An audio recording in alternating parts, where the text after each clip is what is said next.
ওমর ফারুক সালাত শুরু করলেন, ফজরের সালাত, আল্লাহু আকবার। In the meantime Abu Lulu এই খঞ্জর নিয়ে ওমর ফারুকের বুকের মধ্যে 3টা স্টেবিং করলেন। একটা মারলেন নাভির নিচে, মারার সাথে সাথে পাকস্থলী কেটে গেল। আরেকটা মারলেন পাজরে, পাজর ছিঁড়ে গেল। আজকে আমরা সাইয়েদনা ওমর ফারুকের বায়োগ্রাফি সম্পর্কে জানবো। ওমর ফারুক রাদিয়াল্লাহু তাআলা আনহু, the superhero of this উম্মাহ। এই উম্মার সুপার হিরো তিনি, ঠিক কি না? ওনার মুখের আগে লাঠি চলতো বেশি। সুবহানাল্লাহ পড়বেন না? মাঝে মাঝে লাঠি চালানোরও দরকার আছে না নাই? সাইয়েদনা ওমর ফারুক আমাদের জন্য অনুপ্রেরণা। Is the real superhero of Muslim উম্মাহ। তিনি এই উম্মার রিয়েল সুপার হিরো।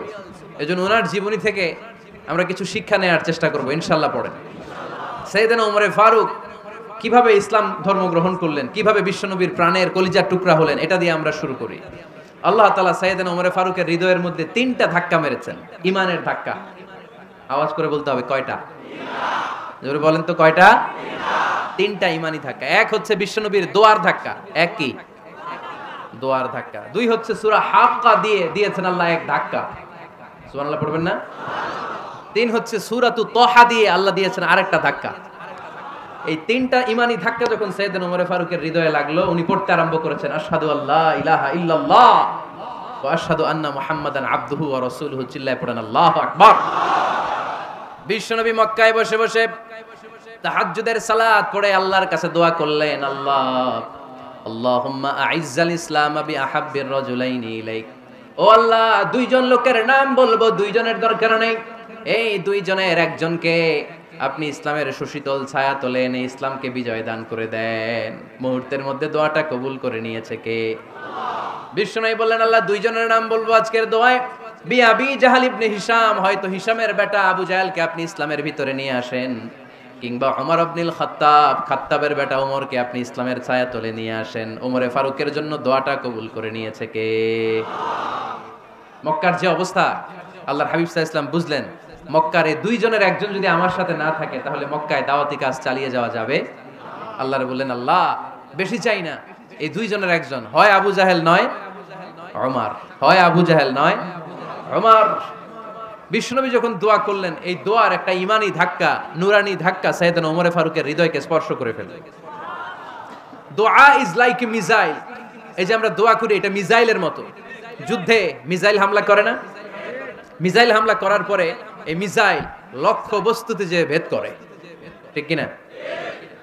তেমনি দোয়ার মতো যদি আপনি দোয়া করতে পারেন, আপনি যেই জন্য দোয়া করেছেন ঠিক ওই জায়গায় যে আপনার দোয়া স্পর্শ করে। সুবহানাল্লাহ পড়বেন না? বিশ্বনবীর দোয়ার মাধ্যমে প্রথমে সাইয়েদনা ওমর ফারুকের হৃদয়ে এক ধাক্কা লাগলো। 2 নম্বরে রব্বুল আলামিন সূরাতুল হাক্কা দিয়ে ওমর ফারুকের হৃদয়ের মধ্যে দিলেন এক ধাক্কা। পড়েন আল্লাহু আকবার।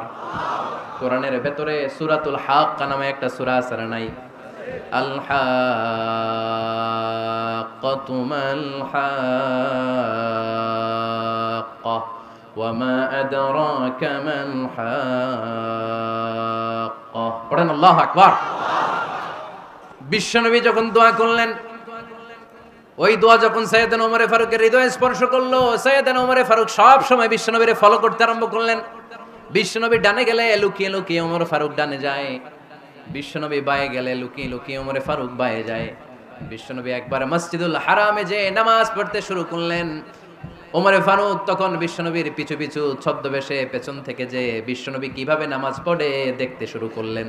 বিশ্বনবী ইন দা মিন টাইম এশার নামাজে আল হাক্কাতু মাল হাক্কা তেলাওয়াত শুরু করে দিলেন। আল হাক্কাতু মাল হাক্কা তেলাওয়াত শুরু করে দিলেন। তেলাওয়াত করতে করতে বিশ্বনবী যখন তেলাওয়াত করতেছে, ওমর ফারুক এরকম দুলতেছে আর মজা পাচ্ছে। ও মিয়া, বিশ্বনবীর কণ্ঠ বুঝি আমার মতো কণ্ঠ? আপনার মতো কণ্ঠ? আহমদ বিন ইউসুফের কণ্ঠ? আব্দুল বাসিতের কণ্ঠ না? আহা, বিশ্বনবীর গলায় যে কি সুরের ঝংকার আল্লাহ দিয়েছেন, কি সুরের লহরী আল্লাহ দিয়েছেন, একবার যে শুনতো পাগল হয়ে যেত। আল্লাহু আকবার। বিশ্বনবী সূরা হাক্কা মন্ত্রমুগ্ধ তেলাওয়াতে, মন্ত্রমুগ্ধ সুর দিয়ে, মন্ত্রমুগ্ধ কণ্ঠ দিয়ে তেলাওয়াত করতে লাগলেন। এশার সালাতে ওমর ফারুক দুলতে লাগলেন। ওমর ফারুক যত শুনেন অবাক হয়ে যায়, যত শুনেন অবাক হয়ে যায়, যতই শুনে অবাক। কিরে? কারণ তিনি আরবি ভাষা বুঝতেন। এত সুন্দর শব্দের গাঁথনি, এত প্রাঞ্জল বর্ণনা, এত সুন্দর অন্তমিল, এটা কবিতা না হয়ে পারে না। উনি মনে মনে ভাবলেন, এটা মনে হয় কবিতা। It might be poem, it could be poem. Muhammad মনে হয় কবি হয়ে গেছে। তার কাব্য প্রতিভা দিয়ে সে এটা বানিয়েছে। তা না হলে এত সুন্দর কথা এটা কবিতা না হয়ে পারে। ইন দ্য মিন টাইম বিশ্বনবী কিন্তু দেখতেছে না যে পেছনে ওমর। বিশ্বনবী তেলাওয়াত করছিলেন, ইন দ্য মিন টাইম বিশ্বনবী পড়ছিলেন ওমা হুয়া বিকাউলি শাইরিন কলিলাম মা তুমিনুন। এই আয়াতের অর্থ হলো এটা কোনো কবির কথা নয়, খুব অল্প সংখ্যক লোকই তোমরা ঈমান আনো। সুবহানাল্লাহ পড়ে। এটাকে বলে কোইন্সিডেন্ট। কোইন্সিডেন্ট হুট করে অনেক সময় মিলে যায়, যায় কি যায় না? আপনি একজনের কথা ভাবতেছেন বাজারে গেলেন, বাজারে যেই দেখেন ওই লোকটা দাঁড়ায় আছে, এরকম হয় কি হয় না? কোইন্সিডেন্ট। ওমরে ফারুক মনে মনে যেটা ভাবতেছে ওই কথা দিয়ে বিশ্বনবী তেলাওয়াত করতেছে, আল্লাহু আকবার। বিশ্বনবী যে আয়াত তেলাওয়াত করছিলেন আয়াতের অর্থ হলো এটা কোনো কবির বানানো কবিতা না, খুব অল্প সংখ্যক লোকই তোমরা ঈমান আনো। ওমরে ফারুক আটকে উঠলেন, থমকে দাঁড়ালেন। ঘটনা কি? আমি মনে মনে ভাবলাম কি এত সুন্দর কথা, এটা তো মানুষের কথা হতে পারে না, এটা নিশ্চয়ই কবিতা, কবির কথা। কিন্তু মুহাম্মদ এখন আবার পড়তেছে ওমা হুয়া বিকাউলি শাইর, এটা কোনো শায়েরের কবির কথা নয়। কলিলাম মা তুমিনুন, অল্পই তোমরা ঈমান আনো। তার মানে আমার মনে যা চলে মুহাম্মদ এটা টের পায়। মুহাম্মদ গণক, নাউজুবিল্লাহ পড়বেন না? মুহাম্মদ অনেক বড় মাপের একজন গণক। মানুষের হৃদয়ে কি চলে, মনে মনে কি ভাবে, মুহাম্মদ না দেখেও বলে দিতে পারে। ইন দা মিন টাইম বিশ্বনবী পরের আয়াতে পড়লেন ওয়ালা বিকাউলি কাহিনিন কলিলাম মা তাযাক্কারুন। এই আয়াতের অর্থ হলো এটা কোনো গণকের বানানো গণনা নয়, খুব অল্প সংখ্যক লোকই তোমরা উপদেশ হিসেবে এটাকে মানো। সুবহানাল্লাহ পড়েন। এবার আর ওমরে ফারুকের সহ্য হয় না, কি আজীব তামাশা। প্রথমে মনে করলাম কবিতা, মুহাম্মদ কয় কবি না, সে কবি না, এটা কবিতা না। তারপর ভাবলাম সে গণক, সে আয়াত পরে পরে বলে দিল এটা গণনা নয়, তাহলে এটা কি? এটা কি কবিতাও না, গণনাও না, তাহলে এটা কি? বিশ্বনবী তখন বললেন তানজিলুম মির রাব্বিল আলামিন। সুবহানাল্লাহ পড়েন। পরের আয়াত ছিল তানজিলুম মির রাব্বিল আলামিন। এটা দুনিয়ার কোনো কবির বানানো কবিতা না, এটা কোনো গণকের গণনা না, এটা কোনো সাহিত্যিকের বানানো সাহিত্য নয়, এটা মহাবিশ্বের পরিচালক রব্বুল আলামিনের কাছ থেকে পাঠানো কিতাব কোরআন। সূরা হাক্কার ধাক্কায় ওমরে ফারুক কাইত। প্রথমে ধাক্কাটা লাগলো যে দোয়া। বিশ্বনবী তাহাজ্জুদে কেঁদে দোয়া করলেন, আল্লাহ হয় আবু জাহেলের দিবা নাইলে ওমরের দিবা। ওই দোয়া ওমরে ফারুকের হৃদয়ে ছোঁয়া লেগেছে। এরপরে হাক্কা, সূরাতুল হাক্কা দিয়ে দিলে এক ধাক্কা। এই ধাক্কা খেয়ে উথাল পাথাল হৃদয়ের মধ্যে, হায় রে এ কি বাণী, এ কেমন কথা, কে মুহাম্মদ? তারপরও শয়তানের ওয়াসওয়াসা আছে না নাই? আল্লাহ বলে যতই ওয়াসওয়াসা ওমরকে দেয়া হোক, আমি ওমরে ফারুককে এই মুসলিম উম্মতের সেনাপতি বানিয়ে ছাড়বো, আমি সেনাপতি বানাবো। এবার 3 নাম্বার ডোজ। ডাক্তারের কাছে গেলে প্রথমে দেখবেন সিম্পল ডোজ দেয়, নরমাল ওষুধ, এটাতে কাজ না হলে ডোজ বাড়ায়, একেবারে কাজ না হলে অ্যান্টিবায়োটিক মারে, আছে না নাই? আল্লাহ প্রথমে দোয়ার ছোঁয়া লাগালেন, তারপর সূরা হাক্কা দিয়ে ধাক্কা মারলেন, এরপরে রব্বুল আলামিন বলেন এবার 3 নাম্বার ডোজ সূরা তহা দিয়ে আমি তোমার হৃদয়টারে উজালা বানায় দেব রে ওমর। শয়তান ওদিক দিয়ে ওয়াসওয়াসা, খেলা দুই দিক থেকে চলতেছে। আল্লাহ তাআলা হেদায়েতের রাস্তায় টানছে, শয়তান জাহান্নামের দিকে টানছে। ঘোষণা দেয়া হলো মক্কায়, মুহাম্মদের মাথা কেটে এনে দিলে এত এত স্বর্ণ মুদ্রা দেয়া হবে। ওমরে ফারুক রাজি হয়ে গেলেন, নাঙ্গা তলোয়ার নিয়ে বিশ্বনবীর মাথা কাটার জন্য ছুটলেন। নাউজুবিল্লাহ পড়বেন না? বনু জাহরা গোত্রের এক লোক বলে, আইনা ইয়া ওমর, কই যাও? মুহাম্মদের মাথা কাটতে যাই। আরে মুহাম্মদের মাথা কাটতে যাও? তোমার বোন ফাতিমা বিনতে খাত্তাব আর তোমার বোন জামাই সাঈদ কদ সাবা, এরা তো ধর্ম ত্যাগ করে ফেলছে, এটা তো আমাদের ধর্ম ত্যাগ করে মুহাম্মদের ফলোয়ার হয়ে গেছে। আগে ওমর ঘর সামলাও, পরে মুহাম্মদের মাথা কাটতে যেও। ওমরে ফারুক অবাক হয়ে গেলেন, তলোয়ার নিয়ে বিশ্বনবীর দিকে না যেয়ে নিজের বাড়ির দিকে চলে গেলেন। বিশ্বনবীর আপন বোন ফাতিমা বিনতে খাত্তাব, বোন জামাই সাঈদ আর খাব্বাব রাদিয়াল্লাহু তাআলা আনহু তিনজন মিলে সূরা তহা তেলাওয়াত করছিলেন। পড়েন সুবহানাল্লাহ। মক্কায় লুকিয়ে লুকিয়ে দাওয়াত হতো। খাব্বাব রাদিয়াল্লাহু তাআলা আনহু একটা চামড়ার ফলকের মধ্যে সূরা তহার কয়েকটা আয়াত এনে ওমরে ফারুকের বোন আর বোন জামাইকে শিক্ষা দিচ্ছে, ট্রেনিং দিচ্ছে। সুবহানাল্লাহ পড়েন। লুকিয়ে লুকিয়ে ওমরে ফারুক যখন ঘরে চলে আসলেন, এরা তটস্থ হয়ে গেল। সাইয়েদনা খাব্বাব বিছানার তলায় লুকিয়ে গেলেন। ওমরে ফারুক বললেন, দরজা খোলো। ফাতিমা বিনতে খাত্তাব দরজা খোলার পরে নির্মম ভাবে সাইয়েদনা ওমর রাদিয়াল্লাহু তাআলা আনহু বোনের গায়ে আঘাত শুরু করে দিল। বোন জামাইকে আহত করতে শুরু করলো আর বলতে শুরু করলো, তোরা পাগল হলি কেন? কি আছে ওই মুহাম্মাদের মধ্যে? কি জাদু নিয়ে এসেছে? সে যাই বলে লোকজন পাগল হয়ে যায়। সবাই তার উপর কালিমা পড়ে ঈমান এনে ফেলে। কি এমন জিনিস তোদের কাছে আছে যেটা দেখে মুহাম্মদকে তোরা ভালোবাসলি? কি আছে? কি পড়তেছিলি আমারে দেখা। ফাতেমা বলে ইন্নাকা রিজসুন লা ইয়ামাসসুহু ইল্লাল মুতাহহারুন। ও আমার ভাই ওমর, তুমি নাপাক। তুমি কি? লা ইয়ামাসসুহু ইল্লাল মুতাহহারুন, পবিত্রতা অর্জন না করে এই কোরআন ধরা যায় না। সুবহানাল্লাহ পড়েন। ওমরে ফারুক গোসল করে আসলেন, কারণ ধাক্কা তো আগে কয়েকটা খাইছে। কথা বুঝেন নাই বোধহয়? প্রথমে দোয়ার ধাক্কা, পরে কোন সূরা দিয়ে ধাক্কা? হাক্কা দিয়ে ধাক্কা। 3 নম্বরে এখন আরেকটা ধাক্কা খাবে। গোসল করে আসলেন। ফাতেমা বিনতে খাত্তাব বললেন, গোসল যখন করে এসেছেন এই নেন। ওমরে ফারুক এবার চামড়ার কাপড়ের মধ্যে সূরা তহার প্রথম আয়াতের দিকে নজর করলেন। নজর করেই কোরআনের প্রেমে পড়ে গেলেন। পড়েন সুবহানাল্লাহ। ওমরে ফারুক পড়তে আরম্ভ করলেন, তহা মা আনজালনা আলাইকাল কুরআনা লিতাশকা ইল্লা তাযকিরাতাল লিমান ইয়াখশা তানজিলাম মিম্মান খালাকাল আরদা ওয়াস সামাওয়াতিল উলা। সুবহানাল্লাহ পড়েন। উনি পড়তে আরম্ভ করলেন, তহা মা আনজালনা আলাইকাল কুরআনা লিতাশকা, এই কোরআনকে আমি তোমাদের হতভাগ্য জাতি হিসেবে দুনিয়ায় থাকার জন্য পাঠাই নাই। এটা রব্বুল আলামিনের পক্ষ থেকে এসেছে। যারা রবকে ভয় করে তাদের জন্য আছে উপদেশ। যিনি আকাশ বানিয়েছেন, জমিন বানিয়েছেন, ওই আল্লাহ তাআলা নিজেই এই কোরআন পাঠিয়েছে। আওয়াজ করে পড়তে হবে আল্লাহু আকবার।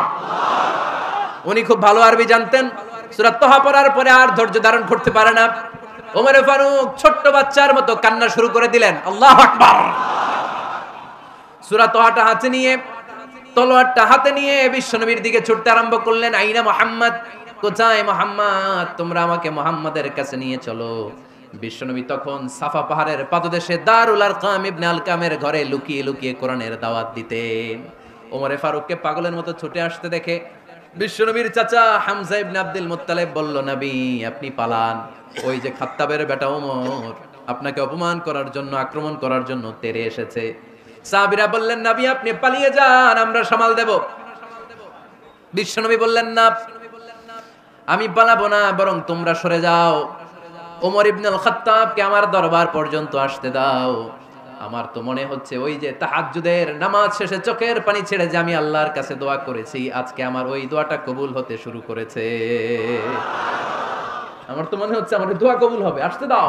ওমর ফারুক এসে বললেন, আশহাদু আল্লা ইলাহা ইল্লাল্লাহ ওয়া আশহাদু আন্না মুহাম্মাদান আবদুহু ওয়া রাসূলুহু, আমি সাক্ষ্য দিলাম আল্লাহ ছাড়া কোনো ইলাহা নাই, নিশ্চয়ই আপনি আল্লাহর প্রেরিত বান্দা এবং রাসূল। পড়েন সুবহানাল্লাহ। ওমর ফারুক যখন কালিমা শাহাদা পড়ে মুসলমান হয়ে বিশ্বনবীর হাতে হাত রাখলেন, মুসলিম সাহাবীদের মধ্যে খুশি আর আনন্দের বন্যা বয়ে গেল। মুসলিম হাতে গোনা সাহাবারা আল্লাহর প্রশংসা করলেন। বিশ্বনবী সাইয়েদনা ওমর ফারুককে জড়িয়ে ধরলেন। ওমর ফারুক এবার বিশ্বনবীরে বললেন, নবী গো, আলাসনা আলাল হক, আমরা কি সত্যের উপরে আছি নাকি আমরা ভুলের উপরে আছি? বিশ্বনবী বললেন, বালা নাহনু আলাল হক, আমরাই সত্যের উপরে আছি। সুবহানাল্লাহ পড়ে। আলাসনা আলাল হক, নবী আমরা কি সত্যের উপরে নাই? হ্যাঁ অবশ্যই ওমর, তুমি সত্যের উপরে আছো। ওমর ফারুক বললেন, তাহলে ফাফিমাল ইখতিফা, তাহলে লুকায় লুকায় আর দাওয়াত দেব কেন? আমি তো কালিমা পড়ে ফেলছি, আসেন আমার সাথে বের হই।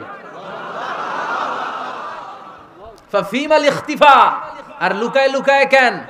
আসেন আমরা বাইরে বের হই। বিশ্বনবী বললেন, ওমর এটা মাক্কি জীবন, এখানে আমরা একটু গোপনে গোপনে দাওয়াত দিতে চাই। ওমরে ফারুক বলে, না আমার দায়িত্ব, আমি একটা মিছিল দিতে চাই নবী। আল্লাহর নামের তাকবীর দিতে দিতে দারুল আরকাম থেকে শুরু করে মসজিদুল হারাম পর্যন্ত একটা মিছিল দিয়ে আমি মক্কা কাঁপাইয়া দেব। অনুমতি দেন। বিশ্বনবী দিতে চায় না। ওমর ফারুক অনেক বুঝানোর পরে স্বল্প পরিসরের একটা অনুমোদন পাওয়া গেল বিশ্বনবী সাল্লাল্লাহু আলাইহি ওয়াসাল্লামের কাছ থেকে। কিন্তু মিছিল যে দিবে, মিছিলের জন্য লোকের দরকার আছে না নাই? এখানে লোক নাই, আমি একাই মিছিল দিতেছি। এটা জমবে? মিছিল জমবে? খুঁজে উনি 11 জন মুসলিম সাহাবা পেলেন। কয়জন? ওমরে ফারুক বললেন, 11 জনই সই। এই 11 জন নিয়েই আমি আল্লাহর নামে তাকবীর দেব। 2 লাইন করলেন। কয় লাইন? 2 লাইন। পেছনে 6 জন, আর এই লাইনের নেতা বানালেন বিশ্বনবীর চাচা হামজাকে রাদিয়াল্লাহু তাআলা আনহু। আর সামনে 5 জন, তার আগে দাঁড়ালেন উনি নিজেই। তাহলে 6 6 12। বললেন এই 2 লাইনই আমরা তাকবীর দিতে দিতে, বেশি না, এই দারুল আরকামের ঘর থেকে আপনারা জানেন যে সাফা মারোয়া এখন যে সাই হয়, এই সাফার পাদদেশে ছিল দারুল আরকামের ঘর। উনি বলেন এখান থেকে ওই যে কাবার গিলাফ দেখা যায়, কাবার গিলাফ পর্যন্ত আমরা এই তাকবীর নিয়ে ওখানে যাব। সুবহানাল্লাহ পড়বেন না? ওখানে উনি দাঁড়িয়ে ছোট্ট একটা ভাষণ দিয়েছিলেন। উনি বলেছিলেন, মান আরাদা আন তাসকুলা উম্মু ওয়া ইয়াতামা ওয়ালাদু ওয়া তারমিলা যাওজাতুহু ফালিয়াসুদ্দানি। খেয়াল করে শুনেন, কান দুইটা খরগোশের কানের মতো খাড়া করেন। উনি এক বাক্যের একটা ভাষণ দিলেন। ভাষণ দিতে জানলে বড় ভাষণ দেয়া লাগে না, এক বাক্যের ভাষণ দিয়ে গোটা বিশ্বকে ঝাঁকুনি মারা যায়। চিল্লায় বলো ঠিক কিনা? ওমর ফারুক এক বাক্যের একটা ছোট্ট ভাষণ দিলেন, মান আরাদা আন তাসকুলা উম্মু। কে আছো মায়ের এই মক্কায়, কে আছো মায়ের বুক খালি করতে চাও? ইয়াতামা ওয়ালাদু, কে আছো বাচ্চাগুলারে নিজের সন্তানগুলোরে ইয়াতিম বানাতে চাও? কে আছো তারমিলা যাওজাতুহু, নিজের স্ত্রীকে বিধবা বানাতে চাও? ফালিয়া সুদ্দানি, বুকের পাটা থাকলে আমি ওমর রে থামাও। ফালিয়া সুদ্দানি, দেখি মক্কায় কার এত বড় বুকের পাটা। কে আছো মায়ের বুক খালি করতে চাও, সন্তান রে ইয়াতিম বানাতে চাও, স্ত্রীকে বিধবা বানাতে চাও? ফালিয়া সুদ্দানি, পারলে আমারে ঠেকাও। এই বলে উনি আল্লাহু আকবার, আল্লাহু আকবার, আল্লাহু আকবার বলে স্লোগান শুরু করে দিলেন। এক এক স্লোগানে মক্কার মরুজমিন থারথার করে কাঁপতে আরম্ভ করলো। এই মিছিল মক্কায় আর কেউ দেয় নাই। মিছিলের আওয়াজ শুনে আবু জাহেল বাইরিস, উতবা বাইরিস, শাইবা, ওয়ালিদ ইবনে মুগিরা সব বের হইছে। কিরে, আমার এলাকায় এত বড় স্লোগান, কার এত সাহস? বের হয়ে দেখে মিছিলের সামনে ওমর। ওমর রে দেখে দিছে এক দৌড়। কারণ ওমরে ফারুককে থামানোর মতো বাপের বেটা মক্কায় দ্বিতীয়টা কেউ ছিল না। আওয়াজ করে বলেন ঠিক কিনা? ওমরে ফারুক আল্লাহু আকবার, আল্লাহু আকবার বলে স্লোগান দিতে দিতে মসজিদুল হারামের ভেতরে ঢুকে গেল। কাবার গিলাফ ধরার পরে সেদিন মিছিল থেমেছে ওই আল্লাহর নামের স্লোগান। সেদিন কেউ থামাতে পারে নাই, কিয়ামত পর্যন্ত কেউ থামাতে পারবে না। চিল্লায় বলো ঠিক কিনা?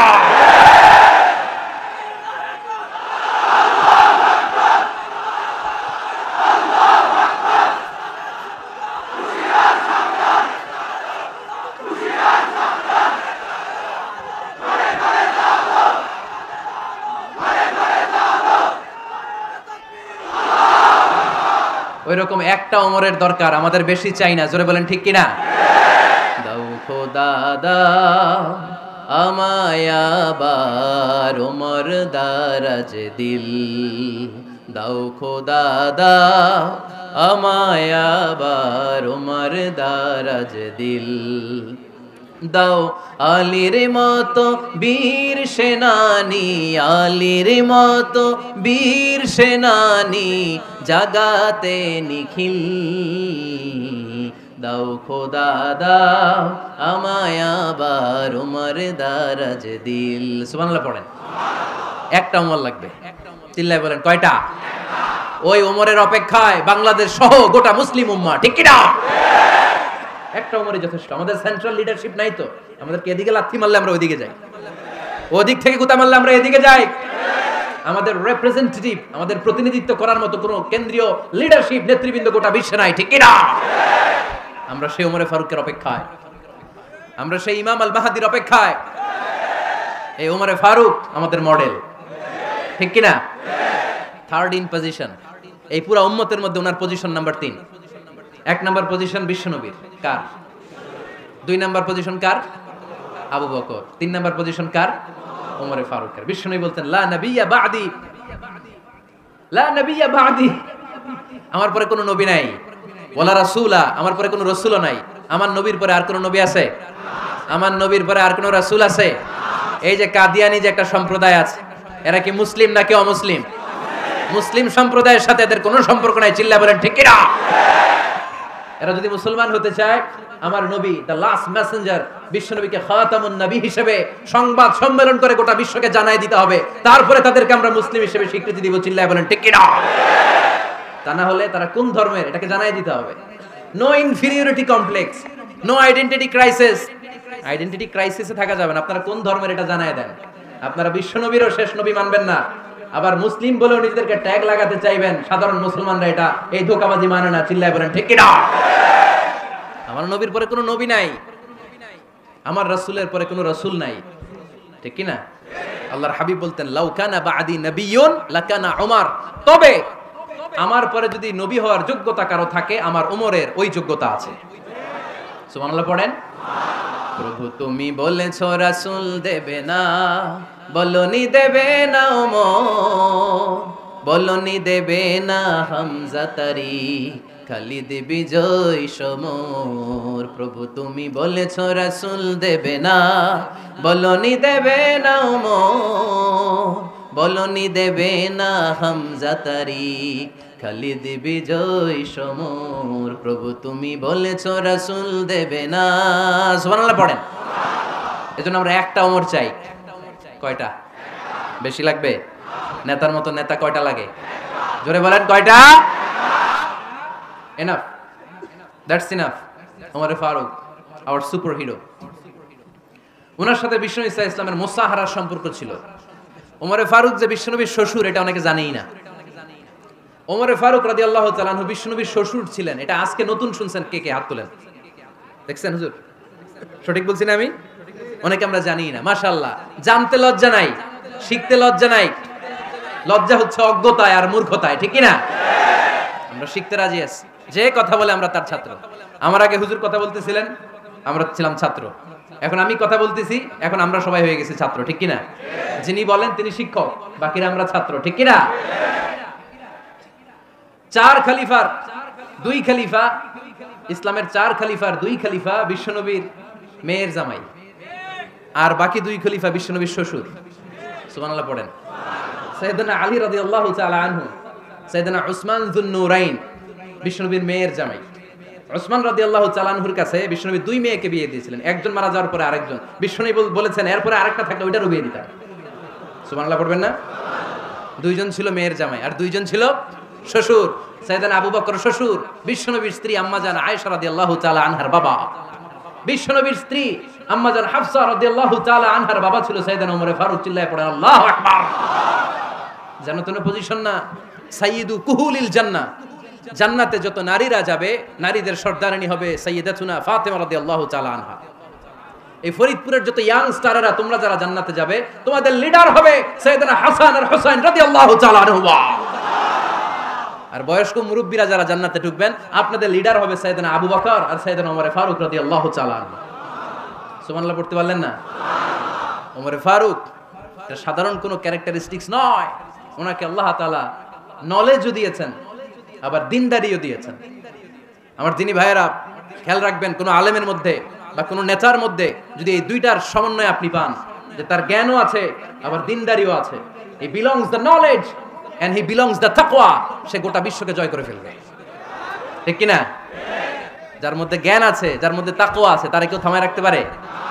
ওমর ফারুককে এই দুই নেয়ামত দিয়ে ধন্য করেছে কে? সহিহ বুখারীর বর্ণনা, বিশ্বনবী সাহাবীদের সামনে একটা স্বপ্নের কথা বলছেন। বিশ্বনবী বললেন, আমি স্বপ্নে দেখলাম আমার আঙ্গুলের ফাঁকা থেকে দুধ বের হচ্ছে, আমি তৃপ্তি সহকারে দুধ খেলাম। খাওয়ার পরে দেখলাম আঙ্গুলের মধ্যে একটু দুধ লেগে আছে। আমার আঙ্গুলে অতিরিক্ত লেগে থাকা দুধটা আমি ওমর ফারুকের মুখের মধ্যে লাগিয়ে দিলাম। সাহাবারা বললেন, ইয়া রাসূলুল্লাহ, ইয়া হাবিবাল্লাহ, মাযা আওয়ালতা বিহি, এই স্বপ্নের আপনি কি ব্যাখ্যা করলেন, আমরা তো বুঝলাম না। বিশ্বনবী বললেন, আওয়ালতু বিহি আল ইলম, আমি এই দুধ দিয়ে জ্ঞানের ব্যাখ্যা করেছি, কারণ ওমরকে আল্লাহ যেই জ্ঞান দিয়েছে গোটা বিশ্বের কাউকে এত জ্ঞান দেয় না। এজন্য স্বপ্নে যদি কেউ দেখেন যে আপনি দুধ খাচ্ছেন, তার মানে আল্লাহ তাআলা আপনার জ্ঞান বাড়ায় দিবে। ওমর ফারুককে দুধ খেয়ে অতিরিক্ত দুধের অংশটা বিশ্বনবী আবু বকর রাদিয়াল্লাহু তাআলা আনহুর মুখে দেন নাই, সাইয়েদনা উসমানের মুখে দেন নাই, আলী রাদিয়াল্লাহু তাআলা আনহুর মুখে দেন নাই। স্বপ্নে ওই অতিরিক্ত লেগে থাকা দুধটা বিশ্বনবী ওমর ফারুকের ঠোঁটের মধ্যে লাগিয়ে দিয়েছেন। এই হাদিস থেকে প্রমাণ হয় আল্লাহ তাআলা জ্ঞানের নিয়ামতে সাইয়েদনা ওমর ফারুককে ধন্য করেছেন। আবার বুখারীর বর্ণনা, বিশ্বনবী সাল্লাল্লাহু আলাইহি ওয়াসাল্লাম আরেকটা স্বপ্নের বর্ণনা দিচ্ছেন। তিনি বললেন, তোমাদের সবাইকে স্বপ্নে আমার সামনে দাঁড় করানো হলো। আমি দেখলাম তোমাদের কারো জুব্বা নাভি পর্যন্ত, কারো জুব্বা হাঁটু পর্যন্ত, কারো জুব্বা টাকনু পর্যন্ত। ওমর ফারুককে যখন স্বপ্নে আমার সামনে দাঁড় করিয়ে দেয়া হলো, আমি দেখলাম ওমরের জুব্বা এত লম্বা, ওমর টেনে হিচড়ে তার জুব্বা নিয়ে সামনে হেঁটে যাচ্ছে। সাহাবারা বললেন, ফামাযা আওয়ালতা বিহি ইয়া রাসূলুল্লাহ, ও আল্লাহর রাসূল, এই স্বপ্ন দিয়ে আপনি কি বোঝাতে চাইলেন, আমরা কিছু বুঝলাম না। বিশ্বনবী বললেন, আওয়ালতু বিহি আদ-দীন, আমি এই হাদিসের দ্বারা দ্বীনের ব্যাখ্যা করলাম, যার জামা যত লম্বা তার দ্বীনদারি তত বেশি। সুবহানাল্লাহ, আসতে পড়েন। স্বপ্নে দেখলেন কোন সাহাবীর জুব্বা নাভি, কোন সাহাবীর হাঁটু, কারোটা টাকনু, কিন্তু ওমরে ফারুকের জুব্বা এত লম্বা, ইয়াজুরু থাওবাহু, তিনি তার জুব্বা টেনে হিচড়ে যাচ্ছেন। বিশ্বনবী বললেন, এটা দ্বারা আমি দ্বীন, আমি তাকওয়া, দিনদারি, তাকওয়া এটার ব্যাখ্যা করেছি। তার মানে ওমরে ফারুকের তাকওয়ার সামনে সব তাকওয়া পানি হয়ে যাবে। কোন সুবহানাল্লাহ। আল্লাহ তাআলা সাইয়েদনা ওমরে ফারুককে দ্বীনের জ্ঞান দিয়েছেন, তাকওয়া দিয়েছেন। যুবক ভাইরা, যাকে আল্লাহ তাআলা দ্বীনের জ্ঞান দেয়, যাকে আল্লাহ তাআলা তাকওয়ার এই গুণ দিয়ে সমৃদ্ধ করে, তার জন্য গোটা বিশ্বের সব দরজাগুলোকে ওপেন করে দেয় কে? কত বড় মুত্তাকি ছিলেন সাইয়েদনা ওমরে ফারুক। মদিনার সমাজে কয়জন মুনাফিক ছিল বিশ্বনবী ছাড়া কেউ বলতে পারতেন না। বিশ্বনবী কোন সাহাবীকে মুনাফিকদের লিস্ট দিয়ে যান নাই, একজন সাহাবী ছাড়া। দেখি কেউ বলতে পারেন কিনা ওই সাহাবীর নাম? কি নাম? হুযায়ফা ইবনুল ইয়ামান রাদিয়াল্লাহু তাআলা আনহু। ওনাকে বলা হতো সাহিবু সিররি রাসূলিল্লাহ, আল্লাহ রাসূল সাল্লাল্লাহু আলাইহি ওয়াসাল্লামের গোপন তথ্যের ধারক বাহক। সুবহানাল্লাহ পড়বেন না? বিশ্বনবী ইন্তেকালের আগে মদিনার সমাজে মোট কয়জন মুনাফিক আছে এই তথ্য আবু বকরকে বলেন নাই, ওমর রাদিয়াল্লাহু তাআলা আনহুকে বলেন নাই, উসমান রাদিয়াল্লাহু তাআলা আনহু, আলী রাদিয়াল্লাহু তাআলা আনহু, আশারাতুল মুবাশশিরিনা বিল জান্নাহ কোন সাহাবীকে বলেন নাই। শুধুমাত্র কেবলমাত্র একমাত্র হুযায়ফা ইবনুল ইয়ামান রাদিয়াল্লাহু তাআলা আনহুর কাছে মুনাফিকদের লিস্টে বিশ্বনবী দিয়ে গিয়েছেন। সুবহানাল্লাহ পড়েন। মদিনায় কারা কারা মুনাফিক কেউ জানতো না হুযায়ফা ছাড়া। কে ছাড়া? নামটা আজকে মুখস্থ করেন, যাতে অন্য কোনো ওয়াজে কেউ জিজ্ঞেস করলে বলতে পারেন। মুনাফিকদের লিস্ট যে সাহাবীর কাছে বিশ্বনবী দিয়ে গিয়েছিলেন, সাহাবীর নাম কি? নাম? নামটা কেমন লাগে? ভালো লাগে? অনেকে আমারে জিজ্ঞেস করে, হুজুর আমার ছেলে হবে আগামী মাসে, একটা নাম দেন। নাম দিয়ে দিলাম হুযায়ফা। যাদের হবে ছেলে, এলাকা যাদের নেক্সট কয়েক মাসে ছেলে হবে, খালি হুযায়ফা চলবে। কি চলবে? ভাল লাগে? নামটা ভাল লাগে? রাইখেন, অনেক সুন্দর নাম। উনি জানতেন মুনাফিক কারা। দেখেন ওমরে ফারুকের তাকওয়ার লেভেলটা কত হাই। ওমরে ফারুক একদিন হুযায়ফা রাদিয়াল্লাহু তাআলা আনহুর কাছে গেলেন, যে বললেন, হুযায়ফা, বিশ্বনবী ইন্তেকালের আগে মুনাফিকদের নামের লিস্টটা কারো কাছে দেয় নাই, আমার জানা নাই, সাইয়েদনা আবু বকরের জানা নাই, কোন সাহাবীর জানা নাই, তুমি ছাড়া। আমি তোমার কাছে জানতে চাই, আমি ওমরের নামটা ওই মুনাফিকদের খাতায় আছে কিনা আমার একটু বলো। আমার ওমরের নামটা ওই মুনাফিকদের লিস্টিতে একটু আছে কিনা, নামটা একটু বলো। যদি থাকে আমি ভালো হয়ে যাব, আমি নেফাকি দূর করে পাক্কা মুমিন হতে চাই। আমার নাম যদি মুনাফিকের লিস্টে থাকে আমি তো শেষ। হুযায়ফা চোখের পানি ছেড়ে দিয়ে বলে, আমিরুল মুমিনিন, কেমন প্রশ্ন করলেন আপনি? আপনি বিশ্বনবীর শ্বশুর, এই উম্মতে আপনার পজিশন 3 নাম্বার। আপনারে মুনাফিকরা ভয় পায়, শয়তান আপনারে ভয় পায়। আপনি জান্নাতে সব বয়স্ক লোকদেরকে নিয়ে জান্নাতের মধ্যে আগে আগে ঢুকবেন, কেমন করে মুনাফিকদের কাতারে আপনার নাম থাকতে পারে ওমর? সুবহানাল্লাহ পড়ে। কি বিনয়ী, কি তাকওয়া। হুযায়ফাকে যে ধরতেন, হুযায়ফা একটু বলো না আমার নামটা মুনাফিকদের লিস্টিতে আছে কিনা। ওমরে ফারুকের যদি এই টেনশন থাকে যে আমি মুনাফিক হয়ে গেলাম কিনা, আমাদের এই টেনশন থাকার দরকার আছে না নাই? হ্যাঁ, যেন সব সময় আল্লাহর কাছে দোয়া করতে হবে, আল্লাহ তুমি নেফাকি থেকে আমাদেরকে বাঁচাও। আর জোরে পড়েন আমিন। ওমরে ফারুক রাদিয়াল্লাহু তাআলা আনহু আমাদের সুপার হিরো, আমাদের সবাই বলেন আমাদের। উনি কত বড় সুপার হিরো শুনেন। উনি জুমার খুতবা দিচ্ছেন। কি দিচ্ছেন? মসজিদে নববীতে। খুতবার মাঝখানে হঠাৎ বললেন, ইয়া সারিয়াতাল জাবাল, ইয়া সারিয়াত ইবনে জানিমিল জাবাল। এই কথা বলেই আবার খুতবা দিতে শুরু করলেন। উনার এই ইয়া সারিয়াত ইবনে জানিমিল জাবালের সাথে আগের কথারও কোনো মিল নাই, পরের কথারও কোনো মিল নাই। জুমার নামাজের পর মুসল্লি সাহাবারা ধরলেন, বললেন, ইয়া আমিরাল মুমিনিন। খুতবার মাঝখানে হঠাৎ করে ইয়া সারিয়াত ইবনে জানিমিল জাবাল বলে আপনি চিৎকার করলেন কেন? আপনার এই বাক্যের সাথে আপনার খুতবার আগের বাক্যের কোনো মিল নাই, আপনার খুতবার পরের বাক্যেরও কোনো মিল নাই। এই কথা আপনি কারে বললেন, কারে উদ্দেশ্য করে বললেন? এই কথার তাৎপর্য কি আমাদেরকে বুঝিয়ে বলেন। ওমরে ফারুক বললেন, আমি যখন খুতবা দিচ্ছি আমি দেখতে পেলাম ওই যে কয়েক মাস আগে আমি আমার মুসলিম সেনাবাহিনী পারস্যে আক্রমণের জন্য পাঠিয়েছি, বর্তমান ইরান, ইরানের ওই বিশাল এলাকাতে পারস্যে আমি আমার ব্যাটালিয়ন পাঠিয়েছি। আমি হঠাৎ করে দেখতে পেলাম আমার মুসলিম বাহিনীর সেনাপতি যুদ্ধের এক পর্যায়ে তার ডানে আছে উপত্যকা, বায়ে আছে পাহাড়, সে পাহাড়ি রাস্তা ছেড়ে দিয়ে উপত্যকার দিকে যেতে শুরু করেছে। আমি দেখতে পেলাম আমার মুসলিম বাহিনী যদি উপত্যকার দিকে ছুটে বেড়ায়, কাফির মুশরিকরা আমার মুসলিম বাহিনীকে কচুকাটা করে ফেলবে, তাই আমি এখান থেকে তাদেরকে কমান্ড দিয়ে বলেছি, ইয়া সারিয়াতাল জাবাল, উপত্যকার দিকে নয় পাহাড়ের দিকে যাও, তাহলেই তোমাদের বিজয় নিশ্চিত হয়ে যাবে। উপত্যকার দিকে যেও না, ইলাল জাবাল, ইলা সারিয়াতিল জাবাল, পাহাড়ের দিকে ছোট। সাহাবারা অবাক, ঘটনা কি? উনি বসে আছেন মদিনায় মসজিদে নববীর মিম্বারে দাঁড়িয়ে, উনি যদি ইয়া সারিয়াতাল জাবাল বলে, এটা কি ইরানে যাবে নাকি? ও মিয়া, তখনকার সময়ে বর্তমানের মতো মোবাইল ছিল নাকি, ইন্টারনেট ছিল নাকি, কিছু ছিল? খালি মুখে আমি যদি বলি ইয়া সারিয়াতাল জাবাল, এটা ইরানে যাবে, ইন্ডিয়ায় যাবে, ঢাকায় তো যাবে না, ফরিদপুর শহরেই তো বসবে না, ঠিক কিনা? কিন্তু এটা আমিরুল মুমিনিন, বিশ্বাসী সাহাবারা বিশ্বাস করে নিল। কিছু মুনাফিক ছিল, এরা কয় না ঝামেলাস, এটা তো সম্ভব না, এক কাজ করি, এই সেনাপতি যখন বিজয়ী বেশে মদিনায় ফিরে আসবে আর আমরা ধরবো। এরা দিন গুনতে লাগলো, এই সেনাপতি মুসলিম বাহিনী নিয়ে পারস্য জয় করে কবে ফিরে আসবে। এই মুনাফিকের দলগুলো কখনো সেনাবাহিনীকে অভ্যর্থনা জানাতে যেত না, কিন্তু এইবার সবার আগে মদিনার উপকণ্ঠে যে সেনাপতিদেরকে অভ্যর্থনা জানানোর জন্য ফুল নিয়ে রেডি, ফুল নিয়ে দাঁড়ায়। সেনাপতি ঢুকার সাথে সাথে ধরছে, এই সেনাপতি কোত্থেকে আসছে? কয় পারস্য জয় করে আসছি। কয় এমন এমন দিন, জুমার দিন দুপুর বেলা যুদ্ধের মাঝখানে আমিরুল মুমিনিনের কণ্ঠের কোন কথাবার্তা শুনছো নাকি? সেনাপতি অবাক, কয় তোমরা জানলা কেমনে? শুনছি তো। সুবহানাল্লাহ পড়বেন না? আমরা যুদ্ধে একটা ভয়ঙ্কর অবস্থার মধ্যে ছিলাম, পেছন থেকে শত্রু আমাদেরকে আক্রমণ করতে শুরু করে দিল। ডানে যাব না বায়ে যাব, সামনে যাব নাকি পেছনে যাব, রাস্তা খুঁজে পাচ্ছি না। ডান দিকে ছিল আমাদের উপত্যকার রাস্তা, বাঁ দিকে ছিল পাহাড়ি পথ। আমরা সোজা পথ হবে মনে করে উপত্যকার দিকে ছুটতে আরম্ভ করলাম।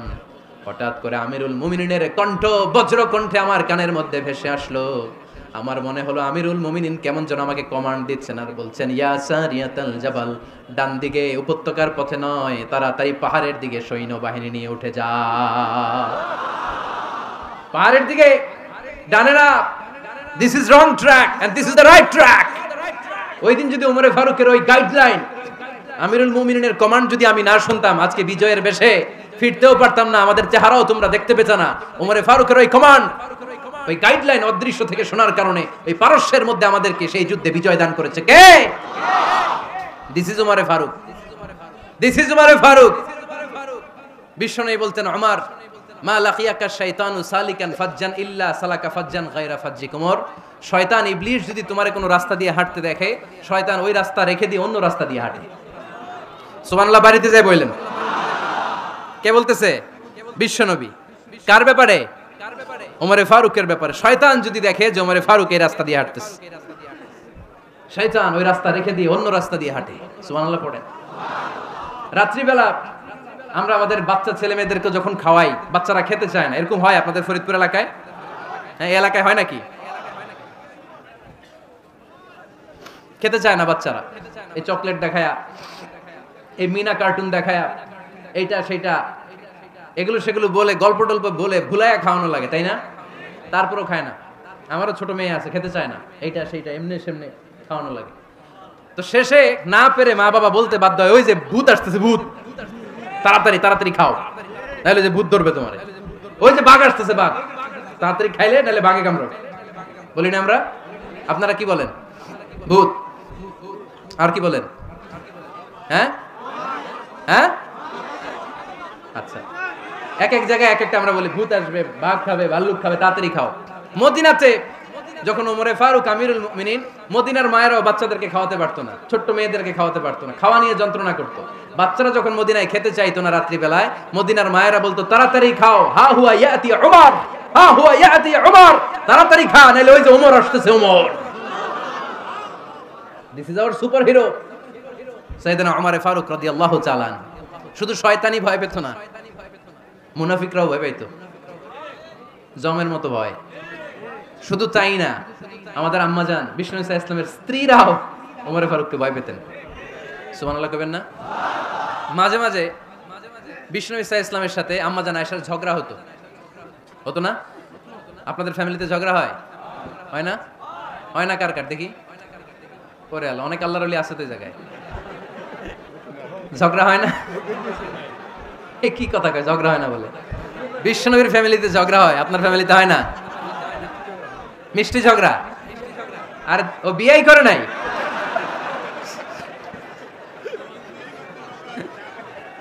ঝগড়া তো হবেই, দাম্পত্য জীবনের মজাটাই তো এখানে। কখনো ঝগড়া, কখনো আনন্দ, একটু বৃষ্টি, একটু রোদ, একটু হাসি, একটু কান্না, ভালো লাগা ভালোবাসা শেয়ার করে নেয়া, মিলেমিশে একাকার হয়ে যাওয়া, ঠিক কিনা? তো আল্লাহর হাবিব সাল্লাল্লাহু আলাইহি ওয়াসাল্লামের সাথে আম্মাজান আয়েশার ঝগড়া হতো। তো একদিন ঝগড়া হয়ে দুইজন রেগে আছে। খবরদার দুইজন রেগে থাকবেন না, আবার একজন রাগলে আরেকজন থেমে যাবেন, কারণ এই ছোট্ট ঝগড়া থেকে এটা অনেক সময় বিচ্ছেদের দিকে গড়ায়।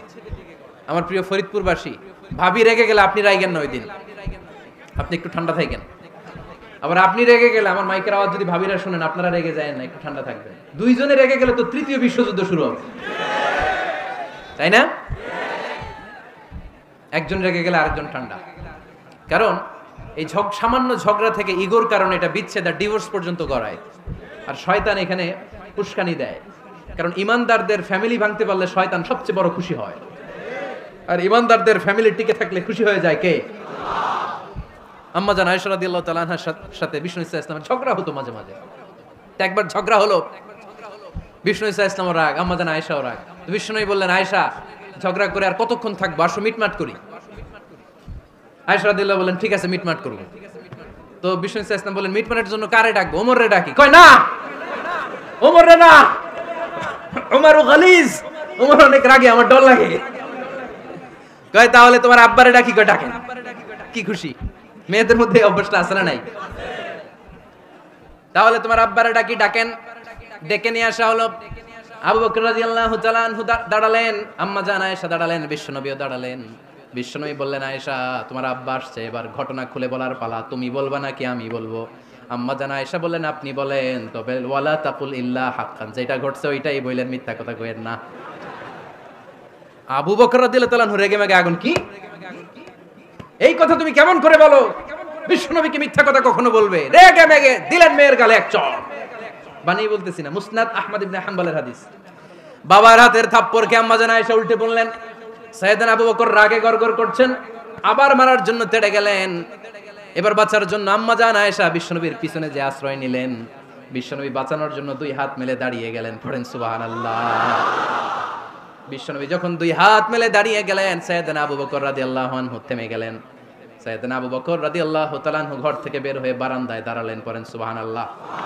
এবার বিশ্বনবী আম্মাজান আয়েশার কাছে যেয়ে বলেন, ইয়া আয়েশা কাইফা রাআইতিনি আনকাসতুকি মিনার রাজুল, দেখছো কেমনে বাঁচাইলাম? আমি না থাকলে ভর্তা বানাই ফেলতো আজকে। আমি বাঁচাইছি তোমারে, আমি আমার লগে ঝগড়া করো তুমি? লজ্জায় পড়ে আম্মাজান আয়েশা খিলখিল করে হেসে দিলেন, বিশ্বনবীও হেসে দিলেন। দুইজনের হাসির মধুর আওয়াজ শুনে সাইয়েদনা আবু বকর বাইরে থেকে অবাক, কিরে এতক্ষণ না ঝড় তুফান, এখন দেখি হাসি। সালাম দিয়ে অনুমতি নিয়ে ভিতরে ঢুকলেন। ঢুকে দেখেন আম্মাজান আয়েশাও হাসে, বিশ্বনবীও হাসে। এ হাসি দেখে আবু বকর রাদিয়াল্লাহু আনহু হেসে দিলেন। আরশের উপর থেকে খুশি হয়ে গেলেন কে? এবার সাইয়েদনা আবু বকর রাদিয়াল্লাহু তাআলা আনহু বললেন, ইয়া রাসূলুল্লাহ আশরিকানি ফি সিলমিকুমা কামা আশরাকতুমানি ফি হারবিকুমা। ও নবী, যুদ্ধ লাগলে, দুইজন যুদ্ধ লাগলে মীমাংসার জন্য যেমনি আমারে ডাকেন, এরকম হাসি আর আনন্দের মুহূর্তেও আমারে একটু ডাকেন।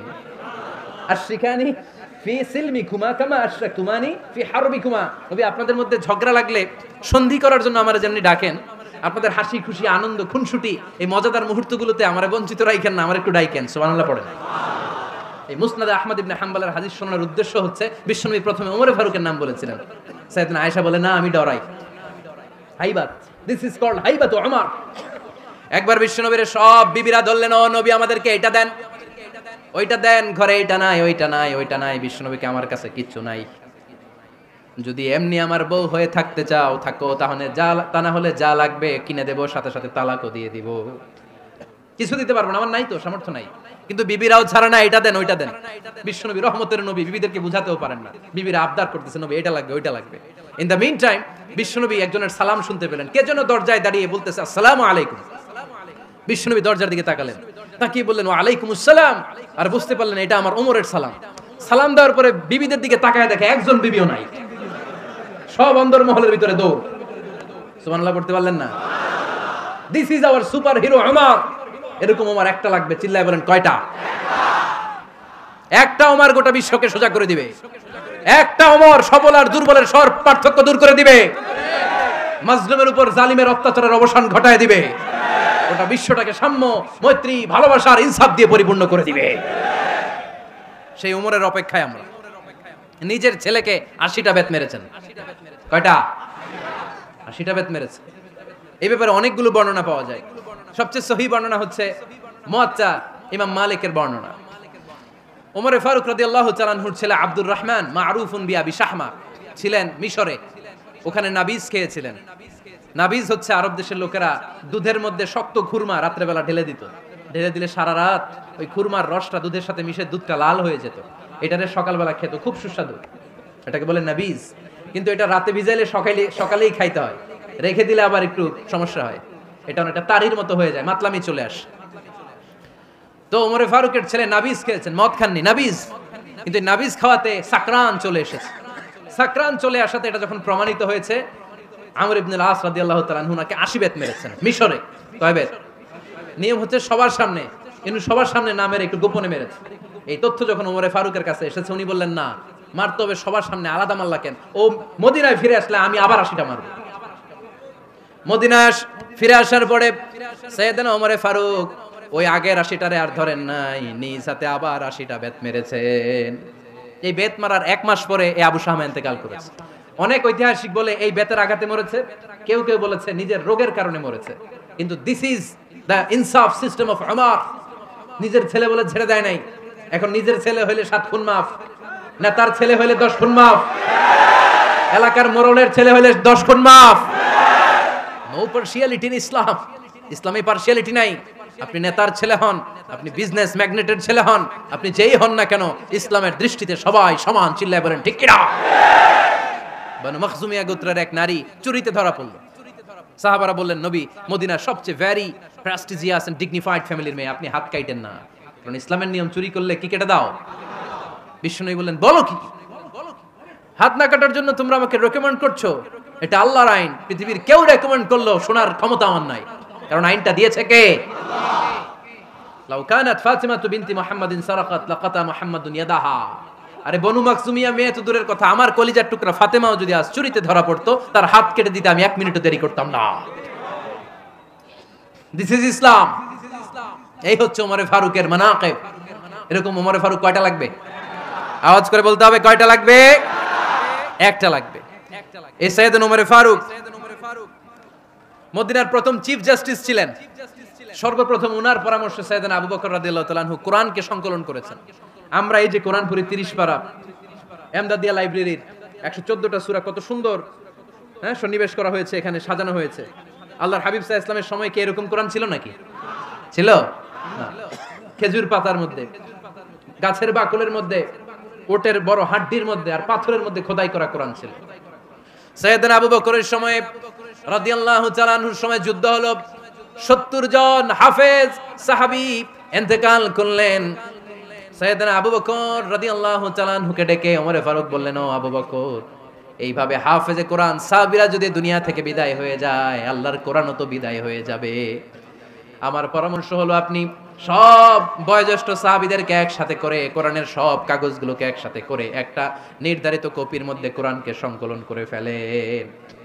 সাইয়েদনা আবু বকর বললেন, যেটা আমার নবী করে না, এটা আমি কেমনে করি? কিন্তু ওমরে ফারুক নাচরবান্দা বলে না, এটা করলে কোনো খারাপ হবে না, ভালোই হবে। মুসলিম উম্মার জন্য এক জায়গায় কোরআন সন্নিবেশিত থাকবে, আপনি করেন। সাইয়েদনা আবু বকর রাজি হয় না, ওমরে ফারুকও ছাড়ে না। ওমরে ফারুক বলতে বলতে এমন ভাবে সাইয়েদনা আবু বকর রাদিয়াল্লাহু তাআলা আনহুকে ধরলেন, সব শেষে সাইয়েদনা আবু বকর ওমরে ফারুকের কথায় কোরআন সংকলনে রাজি হয়ে গেলেন। পড়েন সুবহানাল্লাহ। উনি বললেন, ওমর যখন আমাকে বারবার বুঝাতে লাগলো, আল্লাহ তাআলা আমার হৃদয়টা ওমরের কথা শোনার জন্য খুলে দিলেন। আল্লাহ তাআলা কেমন যেন আমাকে ইলহাম করলেন, আবু বকর করো, এই কাজের মধ্য দিয়ে আমি আমার কোরআনকে গোটা বিশ্বে জীবিত রেখে দেব। This is Omar. এই যে আমরা হিজরি সনের যে আমরা গণনা করি, এই হিজরি সনের প্রবর্তক হচ্ছে সাইয়েদনা ওমরে ফারুক। সুবহানাল্লাহ নাই? আপনাদের মনোযোগ আছে না গেছে? কই ঘুমায় গেলেন মনে হয়? তাকবীর দেন তো একজন আওয়াজ করে।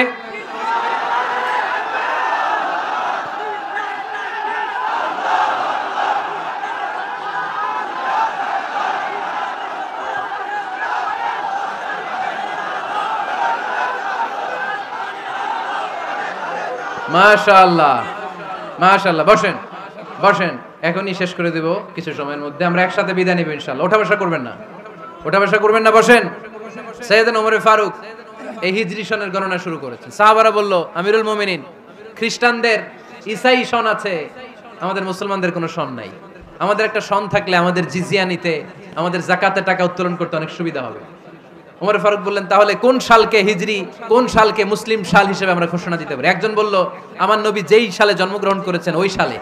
ওমর ফারুক বললেন, না, আমার নবীর জন্ম আমাদের জন্য খুশির দিন, কিন্তু এটা আমাদের জন্য প্রেরণা নয়। প্রেরণা নবীর কাজে, ঠিক কিনা? আরো কিছু সাহাবারা বলল, তাহলে যেই সালে আমার নবী ইন্তেকাল করেছে ওইটারে প্রথম সাল ধরেন। ওমর ফারুক বললেন, না, যেদিন তিনি ইন্তেকাল করেছেন এটা আমাদের দুঃখের দিন, এটা আমাদের প্রেরণা নয়। আমাদের প্রেরণা হচ্ছে বিশ্বনবীর ত্যাগ, তিতিক্ষা আর কাজের মধ্য দিয়ে। জোরে কোন ঠিক কিনা? ওমর ফারুক বললেন, যেদিন বিশ্বনবী ইসলাম রক্ষায় নিজের মাতৃভূমি ছেড়ে মক্কা থেকে মদিনায় গিয়েছেন ওই দিনটাকে হিজরি প্রথম দিন ধরে আমরা হিজরি সাল গণনা করে শুরু করে দেব। ওইটাই হচ্ছে হিজরি সন। সেখান থেকে হিজরি সনের প্রবর্তন করেছেন সাইয়েদনা ওমর ফারুক রাদিয়াল্লাহু তাআলা আনহু। এই যে স্টেট গভর্নমেন্ট, এই যে প্রিজন, জেলখানা, ক্যান্টনমেন্ট, সচিবালয়, গণভবন, বঙ্গভবন, মুক্তিযোদ্ধাদের ভাতা, রাষ্ট্রীয় ভাতা, এই সব নিয়ম কানুন সাইয়েদনা ওমর ফারুক তার রাষ্ট্রীয় আমলে তিনি নিজে করেছেন। চিল্লায় পড়েন আল্লাহু আকবার। মুসলমানদের আলাদা কারেন্সি, নিজস্ব মুদ্রা ব্যবস্থা নিজে চালু করেছেন। সৈনিকদের মধ্যে যারা বিবাহিত প্রতি 6 মাস অন্তর অন্তর 1 মাসের ছুটি কাটাতে তারা ফিরে আসবে, সাইয়েদনা ওমর ফারুক চালু করেছেন। চিল্লায় আওয়াজ করে পড়েন আল্লাহু আকবার। এই যে আমরা 20 রাকাত সালাতুত তারাবি পড়ি রমাদানে, করেন না আপনারা? এটা সাইয়েদনা ওমর ফারুক চালু করেছে। সুবহানাল্লাহ পড়তে পারলেন না? কোরআনে মোট 22টা আয়াত আছে যেখানে সাহাবারা ইনডিসিশনে ভুগছিলেন। বিশ্বনবীর মত একটা, ওমর ফারুকের মত আর একটা। এই 22 জায়গায় আল্লাহ তাআলা বিশ্বনবীর মতের পক্ষে আয়াত নাজিল না করে ওমর ফারুকের মতের পক্ষে কোরআনের আয়াত নাজিল করেছেন। আওয়াজ করে পড়েন আল্লাহু আকবার। এদিকে উঠলেন কেন আপনারা? যারা উঠছেন আমার দিকে তাকান।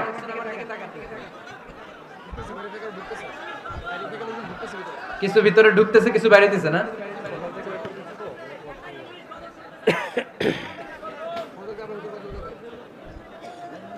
সাইয়েদনা ওমর ফারুক, আমরা সাহাবীদের জীবন চরিত পড়তে চাই না? কত যে অনুপ্রেরণামূলক দৃষ্টান্ত সাইয়েদনা ওমর ফারুক আমাদের জন্য রেখে গিয়েছেন। ওমর ফারুক যখন খলিফা, দিনের বেলায় যদি রাষ্ট্রে কোনো নিয়ম জারি করতেন, দিনের বেলায় জনগণকে কোনো বিষয়ে যদি নিষেধ করতেন, রাত্রে বেলায় খাওয়ার সময় ফ্যামিলি মেম্বারদের সবাইকে বলতেন, এই দিনের বেলা আমি জনগণকে এই কাজ করতে নিষেধ করেছি, তোমরা আমার ফ্যামিলি মেম্বার, খবরদার তোমরা এই কাজ করো না। জনগণ করলে যতটুকু শাস্তি, তোরা করলে পাবি ডবল শাস্তি। সুবহানাল্লাহ কইবেন না? আমাদের নেতারা ওই বাড়ির বিচার করে, ওই বাড়ির মাইয়ার বিচার, ওই বাড়ির পোলার বিচার। নিজের পোলা গাঞ্জা টানে, আছে না নাই? নিজের মেয়ে অপরাধ করে, আছে না নাই? কি নেতা ছিলেন ওমর ফারুক! আগে নিজের ঘর সামলিয়েছেন, আগে নিজেকে সামলিয়েছেন, নিজের ঘর ঠিক করেছেন। বলেছেন জনগণ করলে যত বেদ, তোরা করলে double Veda. This is call leader, ঠিক কি না? এক বাবা এসে বললেন, ওমর ফারুক আমার ছেলে কথা শুনে না, বেয়াদব। ওমর ফারুক ছেলেরে ডাকলেন, বাবা তুমি তোমার আব্বাজানের কথা শোনো না, এটা তো কবিরা গুনাহ। ছেলে বলে, ওমর ফারুক সব দায় দায়িত্ব আল্লাহ ছেলে মেয়েদেরকে দিয়েছে, বাবা মাকে কোনো দায়িত্ব দেয় নাই। ওমর ফারুক বললেন, অবশ্যই দায়িত্ব দিয়েছে। তাহলে বলেন আমার বাবার দায়িত্ব কি? উনি বললেন, প্রাইমারিলি প্রথমত 3 দায়িত্ব। আইয়ান তাকিয়া উম্মাহ, পৃথিবীর প্রতিটি বাবার উচিত ছেলেদের মেয়েদের জন্য ভালো মায়ের ব্যবস্থা করা। 2 নম্বরে আইয়ুহসিনা ইসমা, সুন্দর তার একটা নাম রেখে দেয়া। 3 নাম্বার ইউআল্লিমাহুল কিতাব, তার আল্লাহর কিতাব শিক্ষা দেওয়া। এবার ছেলেকে আমার আব্বা 3টার একটাও করে নাই। এবার ওমর ফারুক রেগে গেলেন, বাবার কাঁধে ধরলেন, বললেন তুই ছেলের জন্য বিচার নিয়ে আসলি, তোর 3টা দায়িত্বের একটাও তুই পালন করিস নাই। ছেলে বলে, আমিরুল মুমিনিন, আমার মা নর্তকী, আমার মা মাজুসি, আমার মায়ের মধ্যে কোনো আদব কাদব নাই, সুন্দরী দেখে আমার মারে বাবা বিয়ে করছে, আমার মায়ের কাছ থেকে জীবনে কিছু শিখি নাই। 2 নাম্বার সাম্মানি খানফাসা, আমার বাবা আমার নাম রেখেছে চামচিকা। কি নাম রাখছে? এটা নাম হইলো একটা, এরকম উল্টাপাল্টা নাম আছে না নাই? না, এগুলো রাখবেন না। আব্দুল্লাহ রাখবেন, আব্দুর রহমান রাখবেন, আর একটা কি বলছি আজকে? হুযাইফা রেখে দিয়েন, পারবেন? ওয়ালাম ইউআল্লিমনি হারফাম মিন কিতাবিল্লাহ, আমিরুল মুমিনিন। শুধু তাই না, আল্লাহর কোরআনের একটা অক্ষর আমার বাবা কোনোদিন আমারে শিক্ষা দেয় নাই। ওমর ফারুক রেগে গেলেন, এবার বাবার কান্দে ধইরা মারতে শুরু করলেন। তুই পোলার নামে বিচার নিয়ে আইছিস, তোরে মাইর দিমু আগে। এরকম নেতার দরকার আছে না নাই? মদিনায় এক লোক তার বউরে রাগের চোটে 100 তালাক দিয়ে ফেলছে। কয় তালাক দেয়ার নিয়ম কয়টা? দিছে কয়টা? এবার স্ত্রী কাঁদতে কাঁদতে এসে বলে, আমিরুল মুমিনিন দেখেন, আমার স্বামী আমারে রেগে মেগে 100 তালাক দিছে। ওমর ফারুক বললেন, দইরা নিয়ে আয় এটারে। নিয়ে আসা হলো। ওমর ফারুক বললেন, কয়টা তালাক দিয়েছো? কয় 100টা। কেন দিছো? কয় মাথা গরম আছিল। এরকম আছে না? তালাক দেওয়ার সময় সব তালাক, তুই তালাক, তোর মা তালাক, তোর বোন তালাক, সব তালাক। তালাক দিবে ওয়াইফ রে, দিতেছে সবাই রে। তোমারে ফারুক বললেন, দিবে 3টা, 100টা দিলা কেন? কয় মেজাজ গরম ছিল। কয় দাঁড়া, আত-তালাকু মিন শাআইরিল্লাহ, তালাক হচ্ছে আল্লাহর দেয়া বিধানের একটা নিদর্শন। এটা নিয়ে তুই খামখেয়ালি করলি? আমার রায় শোন, আমার রায় হচ্ছে 3 তালাকে তোর বউ তালাক, বাকি 97 তালাক তোর পিঠের উপরে পড়বে। এরকম বিচারের দরকার আছে না নাই? এরকম দৃষ্টান্তমূলক বিচার যদি বাংলার জমিনে দেয়া হতো, আর কোন নারী ধর্ষিতা হতো? আর কোন নারীকে অ্যাসিড মারা হতো? আর কোন নারী যৌতুকের জন্য কান্না করত? একটা আমল লাগবে, বেশি না। কয়টা লাগবে? তিনি গভর্নর সিস্টেম চালু করেছিলেন, governor system, Islamic state. Bahrain, Yemen, মিসর, কুফা, বসরা, মক্কা, মদিনা, এই 7 জায়গায় 7 জন গভর্নর পাঠিয়েছেন। তাদের থেকে তথ্য নিতেন। এই গভর্নর সিস্টেম উনি বানিয়েছেন। সাইয়েদনা আমর ইবনে আল-আস রাদিয়াল্লাহু তাআলা আনহুকে পাঠিয়েছেন মিশরে। মিশরে একটা দৌড় প্রতিযোগিতা হতো। ওই দৌড় প্রতিযোগিতায় আমর ইবনে আল-আস রাদিয়াল্লাহু তাআলা আনহুর ছেলে অংশগ্রহণ করেছে। কিন্তু এক মিশরি ওই দৌড় প্রতিযোগিতায় চ্যাম্পিয়ন হয়ে গেছে, রানার্স আপ হয়েছে আমর ইবনে আল-আসের ছেলে। এবার মিশরি ফার্স্ট আর গভর্নরের ছেলে সেকেন্ড।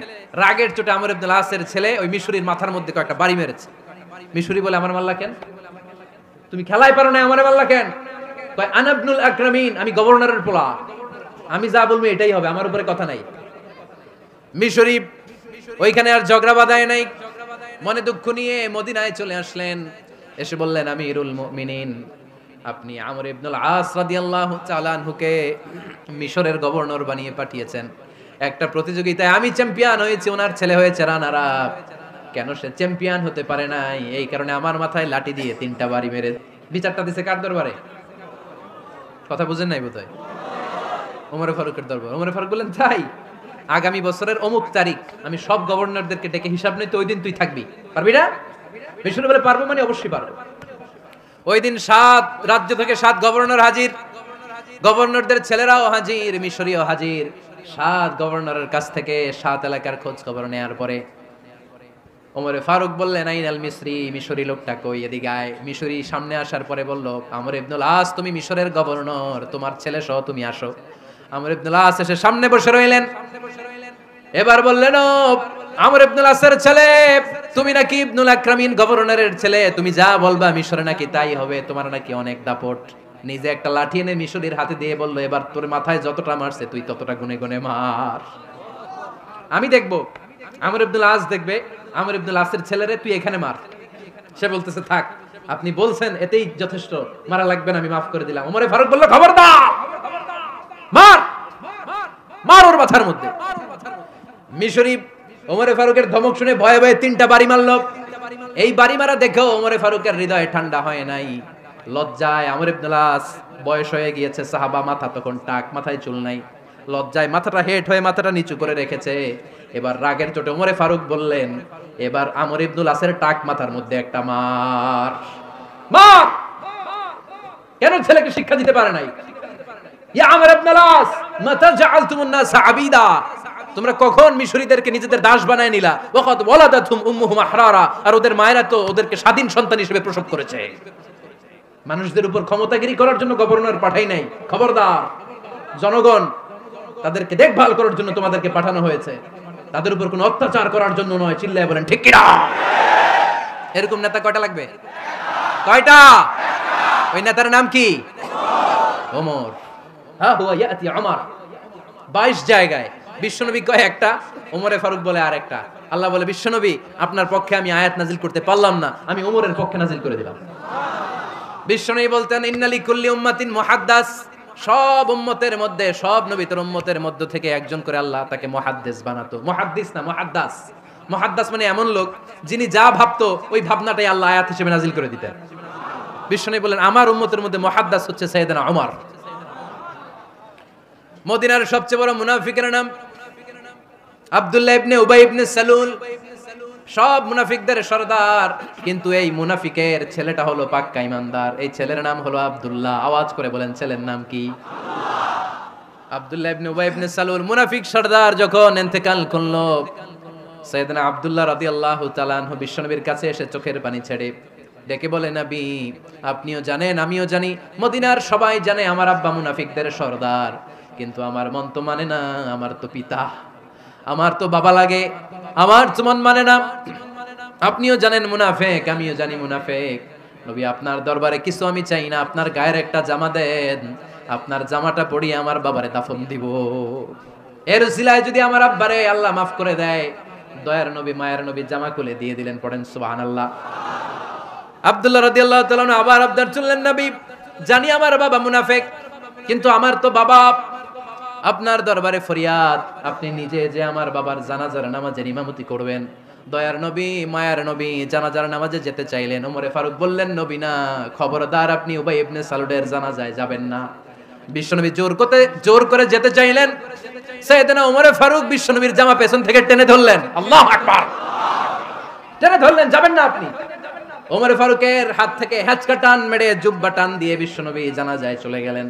রব্বুল আলামিন আয়াত নাজিল করলেন, ইস্তাগফির লাহুম আও লা তাস্তাগফির লাহুম ওয়া ইন তাস্তাগফির লাহুম ৭০ মাররাতান ফালান ইয়াগফিরাল্লাহু লাহুম। নবী গো, একবার নয়, দুইবার নয়, ৭০ বারও যদি এই মুনাফিকের জন্য আপনি ক্ষমা চান, তার জন্য ক্ষমা নাই, তার জন্য আছে জাহান্নাম।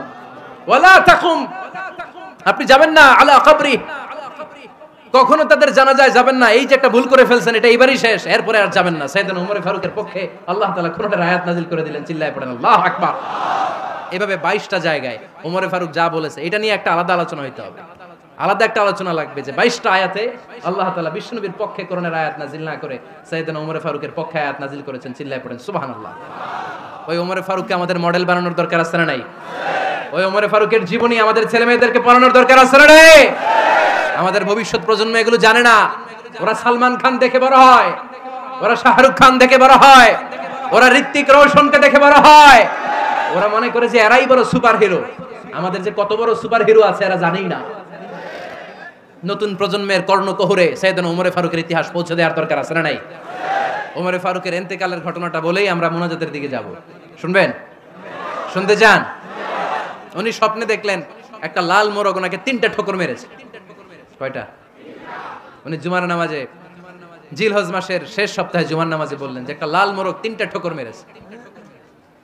মুগীরা ইবনে শুবা রাদিয়াল্লাহু তাআলা আনহুর দাস আবু লুলু আল মাজুসি, এই লোকটা খঞ্জর বানাতে পারতো। মুগীরা রাদিয়াল্লাহু তাআলা আনহুর দাস। মুগীরা প্রতিদিন 4 দিরহাম করে চার্জ করতো, যেহেতু দাস। সে এসে বিচার দিল, আমিরুল মুমিনিন, মুগীরা আমার থেকে বেশি টাকা চায়, জুলুম করে। ওমর ফারুক বললেন, তাই? তুমি কি কাজ জানো? বলে, আমি খঞ্জর বানাতে জানি। বাড়ি কই? পারস্য। আরে তুমি খঞ্জর বানাতে জানলে তো 4 দিরহাম অনেক কম, সে তো আরো বেশি টাকা নেওয়া দরকার ছিল তোমার থেকে। আবু লুলুর এই কথা পছন্দ হয় নাই। সে কয়, ওমর তুমি সবারে দয়া দেখাও আর আমার ক্ষেত্রে কঠিন নিয়ম বানাইলা, দাঁড়াও এই নিয়ম তোমারে আমি দেখাবো। এই রাগে সে বাড়িতে যে একটা খঞ্জর বানালো। কি বানালো? খঞ্জর চিনেন? ছোট্ট ছুরি। কিছুদিন আগে ওমানের সুলতান কাবুস ইন্তেকাল করেছে, জানেন আপনারা? ওনার এই কোমরের মধ্যে খঞ্জর থাকতো, ছবিতে দেখছেন? আরব শায়েখ যারা সুলতান আমির, কোমরে কি থাকে? ছোরা থাকে, খঞ্জর। সে বাসায় যে একটা খঞ্জর বানালো, যেই খঞ্জরের 2 মাথা, লাহু রাসান ওয়া মাকবাদাতুহু ফি ওয়াসাতি, আর ধরার হ্যান্ডেলটা মাঝখানে, এদিকেও ছুরি এদিকেও ছুরি, যাতে এইভাবে মারা যায়। সে ধার দিতে লাগলো আর বলল, ওমর দাঁড়াও তোমারে আমি দেখাবো। ওমর ফারুক মসজিদে নববীর ইমাম, ফজরের নামাজের সময় এ আবু লুলু আল মাজুসি বুরনুস পরে, চাদর পরে, লুকিয়ে লুকিয়ে, সে অগ্নি উপাসক, মুমিন নয়, ওমর ফারুককে অ্যাটাক করার জন্য গেলেন মসজিদে নববীতে। ওয়াকানু ইউসাল্লুনা বিগালাস, তখন ওনারা অন্ধকারে নামাজ পড়তো। নামাজের সময় যখন হলো, লুকিয়ে লুকিয়ে প্রথম কাতারে ওমর ফারুকের পিছনে মুয়াজ্জিনের পাশেই দাঁড়ালেন, হাতে খঞ্জর। একামত হলো, ওমর ফারুক সালাত শুরু করলেন, ফজরের সালাত। আল্লাহু আকবার। নামাজ শুরু করলেন, সূরা ফাতিহা বললেন। আরেকটা সূরা যখন পড়তে যাবেন, in the meantime Abu Lulu এই খঞ্জর নিয়ে ওমর ফারুকের বুকের মধ্যে 3টা স্টেবিং করলেন। একটা মারলেন নাভির নিচে, মারার সাথে সাথে পাকস্থলী কেটে গেল। আরেকটা মারলেন পাজরে, পাজর ছিঁড়ে গেল। 3টা মারার পরে ওমর ফারুক বললেন কতালানি আল কাল, এক কুকুর আমাকে মেরে ফেলেছে। পেছন থেকে এক সাহাবীকে টান মেরে সামনের দিকে নিয়ে গেলেন, তুমি নামাজের ইমামতি করাও। আর ওমর ফারুককে বাকিরা ধরাধরি করে পেছনে নিতে আরম্ভ করলেন। আর এই আত্মাই আক্রমণ যে করেছে সে কাতারের মাঝখান দিয়ে যেতে আরম্ভ করলো আর দুই দিকে ছুরি মারতে আরম্ভ করলো। 13 জন সাহাবীর গায়ে ছুরি মেরেছে, 7 জন সাহাবা স্পট ডেথ, জায়গায় মৃত্যু। এই ভয়ঙ্কর অবস্থা দেখে এক সাহাবী বুরনুস, এক ধরনের জুব্বা আছে মাথাওয়ালা, অনেকে জ্যাকেট পরছেন না এরকম মাথাওয়ালা, লম্বা জুব্বা আছে আর ওপরে শীতে পড়ে মাথাওয়ালা, এই মাথাওয়ালা জুব্বা বের করে এক সাহাবী জালের মতো তার দিকে উড়ায় মারলো। ওই বুরনুসের মধ্যে পেঁচিয়ে আবু লুলু মাটিতে পড়ে গেল আর সুইসাইড করে ফেললো, নিজের বুকে নিজে মেরে আত্মহত্যা। যেই সাহাবীকে ইমামতির জন্য দাঁড় করালেন উনি ছোট্ট সূরা দিয়ে প্রথম রাকাতে সূরা আল কাউসার, দ্বিতীয় রাকাতে সূরাতুল ইখলাস দিয়ে নামাজ শেষ। ওমর ফারুক বেহুশ। ওমর ফারুক কি বেহুশ। সবাই কান্নাকাটি করতেছে, সবাই দেখতে গেলেন, এখন হুঁশ ফিরে না। মুখের মধ্যে মুখ খুলে রাষ্ট্রের চিকিৎসক মুখের মধ্যে দুধ দিলেন, ওই নাভি দিয়ে দুধ বের হয়ে যায়, পাকস্থলী কেটে ওখান দিয়ে দুধ বের হয়ে যাচ্ছে। তারা বললো ওনারে বাঁচানো সম্ভব না, দেখেন হুঁশ ফিরে কিনা। হুঁশ ফিরলে ওনার পরে কে আমির হবে উনি যেন প্যানেল ঠিক করে দিয়ে যায়। সবাই তাকিয়েছে ওমর ফারুকের চোখের দিকে। আল্লাহর মেহেরবানিতে ঘন্টা খানিক পরে উনি চোখ খুললেন। চোখ খোলার পরেই বলেন নাই ও মা আমি মরে যাই। চোখ খোলার পরে উনি বলেন নাই কে মারলো আমারে। চোখ খোলার পরে উনি বলেন নাই আমার পরে নেতা কে হবে। চোখ খোলার পরে সর্বপ্রথম কথাটি ছিল আসল্লান নাস, আমার নেতৃত্বে যে ফজরের নামাজটা শুরু হয়েছিল এটাকে ঠিকমতো তোরা পড়েছিলি? আমার নেতৃত্বে যে ফজরের জামাত শুরু হয়েছিল সেটা ঠিকঠাক মতো সমাপ্ত হয়েছিল কিনা আগে বল। আসল্লান নাস, নামাজটা হয়েছে কিনা বল। সুবহানাল্লাহ কইতে পারলেন না? This is Omar, hour super hero. নেতা অনেকগুলো লাগে না, এরকম নেতা একটাই যথেষ্ট যে গোটা বিশ্বকে কাঁপায় দিতে পারে। চিল্লায় বলো ঠিক কিনা?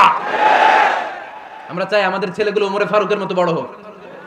আমরা চাই আমাদের ছেলে মেয়েগুলো খাব্বাব, খুবাইব, সাইয়েদনা আলী, উসমান, আবু বকর রাদিয়াল্লাহু তাআলা আনহুর অনুসরণে বড় হোক, ঠিক কিনা?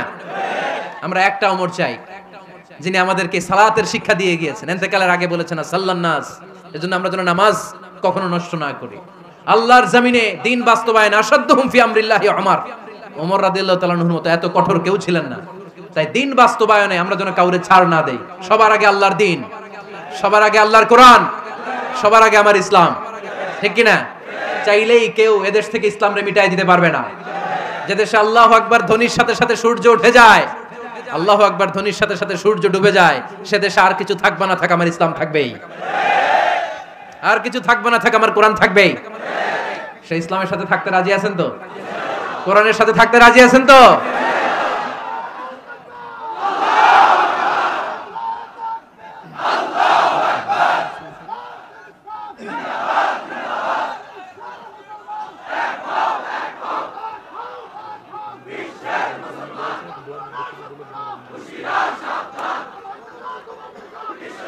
আল্লাহ আমাদের সবাইকে কবুল আর মঞ্জুর করে নেক। আমরা পড়ি আমিন।